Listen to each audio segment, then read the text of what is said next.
sabot ni Libiste ba gani na mga kaigsuonan no ang atong budget bay magsugod na dito sa ginatawag na to nga NEP or kanang national expenditure mo na gitawag nga president's budget asa man sa dagikan gikan pud na mga higala sa mga budget no nga gisumiti no sa mga department, for example DOH no DepEd, DSWD etc.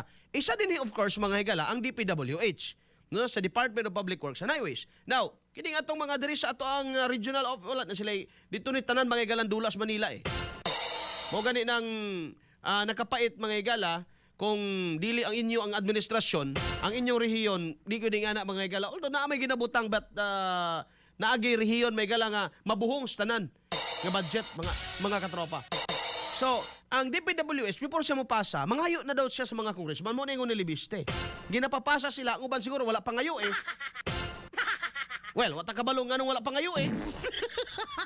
Pero base sa listahan ni Cabral, mga higala, even si Tererido, na siya 150 million. Munang, di lagi magpakapon so Pilato lagi. Oh.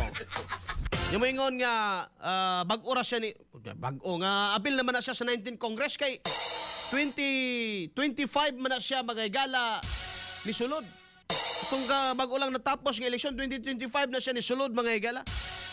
Nya ang budget kano sa man na-approve ang budget may galas 2025 December ba ya? Bullseye. Oh. Bullseye.